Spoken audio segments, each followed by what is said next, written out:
11টার দিকে আসছি, 11টার দিকে এসেও এখনো ঢুকতে পারিনি। প্রথমে সিরিয়ালে দাঁড়াইছিলাম ওখানে, পরে দেখতেছি যে না, এখানে আইসা দেখলাম যে সব হজবরল হয়ে গেছে, আইসা ঢুকতে পারলাম না। পরে এখানে আসলাম, এখানে আইসা একটু খুললো, সব ধাক্কার লগে ভিতরে ঢুকে কয়েকজন আহত হইলো, পরে আমরা সরে আসছি বাচ্চা কাচ্চা নিয়ে। তো আজকে তো আমাদের ছুটির দিন, আমরা তো আর নেক্সটে আসতে পারবো না। আবার আগামী শুক্রবারে যদি বেঁচে থাকি তাহলে আসতে পারবো। মানে একটা বাংলাদেশ নতুনভাবে স্বাধীন হইলো এই আর কি, এটা দেখার জন্য। এখানে কি বিগত দিনে শেখ হাসিনা যখন পালাইছে তখন মানে কি পরিস্থিতি হয়েছে এটা সচক্ষে দেখার জন্য আর কি। আমি চট্টগ্রাম থেকে আসছি, এমনিতে ঘোরার জন্য আসলাম। এখানে উদ্ভাবন হচ্ছে জেনে আসছি যা। আর এটা একটা হিস্টোরিক প্লেস হয়ে উঠছে, জুলাই আন্দোলন, জুলাই উদ্ভাবন, তাই এরকমের জন্য আমরা আসছি অনেকক্ষণ হলো, কিন্তু মানুষের অনেক ভিড়। আমরা আশা করেছিলাম যারা আমরা অনলাইনে টিকিট কেটেছি যে আমরা হয়তো সহজে এন্ট্রি করতে পারবো। আমরা মিলিটারি মিউজিয়ামের ক্ষেত্রে দেখেছিলাম যে ওটার ম্যানেজমেন্ট অনেক ভালো ছিল, তো এখানে আমরা সেটা আশা করেছিলাম। এটা একটা ঐতিহাসিক জায়গা, প্রচুর মানুষের ভিড় হবে। এই জায়গাটা ম্যানেজমেন্ট আগে থেকে চিন্তা করে যদি ওইভাবে আমাদেরকে মানে সবার জন্য আলাদা আলাদা এন্ট্রি জায়গাটা রাখতো, সেটা আরো বেটার হতো। আসলে ঐতিহাসিক ওইভাবেই যে আমি ওই টাইমে আসলে তখন ঢাকাতে ছিলাম না, তো ওইটাই দেখতে আসছি যে এখানে আসলে ভিতরে কি ছিল। আগে কিন্তু বাউন্ডারি ওয়াল ছিল, এই কারণে আমরা ওরকম দেখতে পারি নাই। এই উৎসাহ থেকে আসা যে আমরা এখানে ভিতরে কিছু দেখতে পারবো বা এখানে কি কি হয়েছে ওগুলো দেখবো। আসার পরে এই গেটটা খুলছিল, অবশ্য খোলার পরে সামনে যে মহিলাগুলো ছিল ওনারা যখন ভিতরে ঢুকছে, পিছন থেকে এমন পরিমাণে পিছনের লোকগুলো যাইয়ে পড়ছে ওনাদের গায়ে, ওনারা অনেকে আহত হয়ে পড়ছে, অনেকের হাত পা কেটে গেছে, ভাঙছে, দেখলাম অনেক রক্তপাত হয়েছে আর কি। তাই 2 ঘন্টা হয়ে গেছে, আমরা আর ঢুকতে পারতেছি না, দাঁড়াই রয়েছি। আমার ছেলে জুলাই 19 তারিখে আমার ছেলে মারা যায় রায়েরবাগ থানার সামনে। এখন আমার ছেলের এই স্মৃতি কটা এখানে আছে কি না আছে সব কিছু এখানে একটু দেখতে আইছি। তখন এই তো মানুষের জন্য ঠেলাঠেলি করে আমি তো ঢুকতেই পারি না। আর কিছু বলা নেই, শহীদের 2টা সন্তান রয়েছি, শহীদের বউ নিয়ে আইছি, শহীদের মা আইছি, একটু দেখতে আইছি আমার ছেলের স্মৃতি কটা। এই স্মৃতি দেখে তো শান্তি পাবো না, তারপরে মায় স্মৃতি দেখতে লিগে দৌড়ে আইয়া পড়ছি।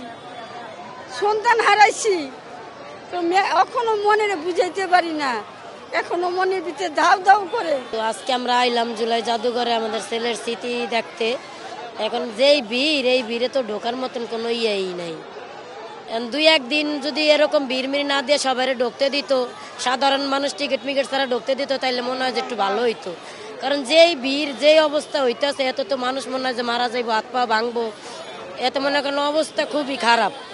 2-4 দিনেই টিকিট ছাড়াই ঢুকতে দেওয়া উচিত ছিল, কিন্তু এটা তো করা ঠিক হয় না। আমাদের ছেলের স্মৃতি বলক দেখতে আমরা আসছি। জুলাই জাদুঘরে আমাদের ছেলের স্মৃতি আছে, কি কি করছে সরকার, এগুলো আমরা দেখতে আসছি। এখন আমরা তো মনে করেন শহীদ পরিবারের লোক, আমাকে এটা দেওয়া উচিত। এখন তো আমরা ঢুকতেই পারতেছি না যে অবস্থা। এখন আমরা চাই যে আমাদের জন্য নিরাপত্তা করে জুলাই জাদুঘরের গেট খুলে দেওয়া হোক। আমরা আহত শহীদ পরিবার যাই আমাদের ছেলের স্মৃতি বলক আমরা দেখি আমাদের ছেলের কি কি করা হয়েছে এই জায়গায়। আজকে যখন জানতে পারলাম, দেখেন এটা আজকের ছবি, এটা 11টার দিকে ছবি, এটা টাইমটা দেখেন 11:53। আমি 11:30 ছবি, এটা হচ্ছে আজকে 10টার দিকে লাগাইছে যে এই আঠাটা স্পষ্ট বোঝা যাচ্ছে। বাট এটা যদি আমাদেরকে গতকালকে জানিয়ে দিত অনলাইন, এখন কিন্তু ফেসবুক, ইউটিউব বিভিন্নভাবে মানে জানতে পারে, কিন্তু এটা আজকে জানানো হয়েছে। তো আমরা বলবো সরকারকে যেন এটাকে আরো ডেভেলপ করে, এখানে যে শৃঙ্খলা আছে এটা মোটেও ঠিক হয় না।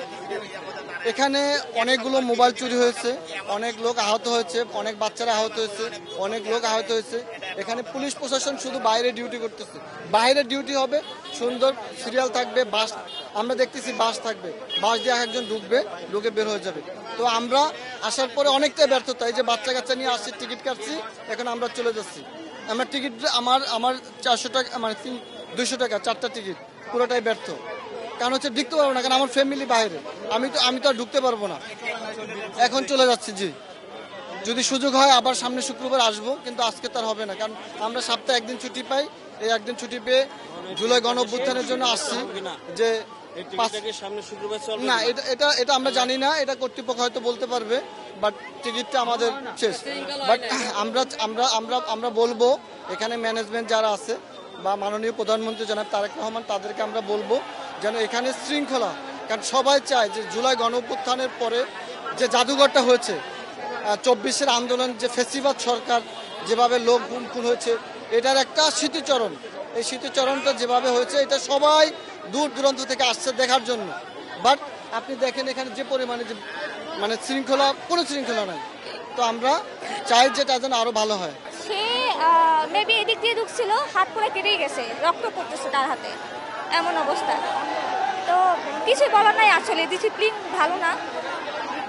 যারা টিকিট কাটছে ম্যাক্সিমাম বাইরে, আর যারা টিকিট কাটে নাই তারা এসে ঝামেলা করতেছে এখানে বাইরে এসে। কি হলে ভালো হতো, আমার মনে হয় টাইমটা মেনটেন করাটা খুব বেটার ছিল। তারা দুইটার জায়গায় 3টা দিছে, তাহলে 3টার দিকে আস্তে আস্তে লোক এন্ট্রি করার একটা ব্যবস্থা করা যেত, তারা করে নাই। তো সেই থেকে এখন পর্যন্ত মেবি 4:30 বাজে, এখনো পর্যন্ত ম্যাক্সিমাম লোক যারা টিকিট কাটছে তারা বাইরে। তো এই অবস্থায় আর ভিতরে যাওয়ার ইচ্ছাও নাই। এই যে বাবুরা আছে, আমরা তো মানে জুলাই যে ঘটনাগুলি ঘটছিল ওইগুলোর প্রতি কৌতূহল আছে, মানে সচক্ষে একটু দেখবো, এই জন্য আসছি। হ্যাঁ, আয়নাঘর দেখার পর একটা কাজ করলো, মনের ভিতরে একটা ভীতি কাজ করছে যে এতটুকু একটা চিপা জায়গায় এখানে কিভাবে রইলো, এটা আমরা নিজেরাও বুঝতে পারিনি। আর এই জায়গাটার উপরে দেখা যায়, উপরে একটা মনে হয় লাইট ছিল নাকি, টর্চার লাইট, ওইটা যেমন সম্ভবত শাস্তিও দেওয়া হইতো। এটা দেখা নিজের মনে একটা ভয়ের সৃষ্টি হয়েছে আর কি দেখি।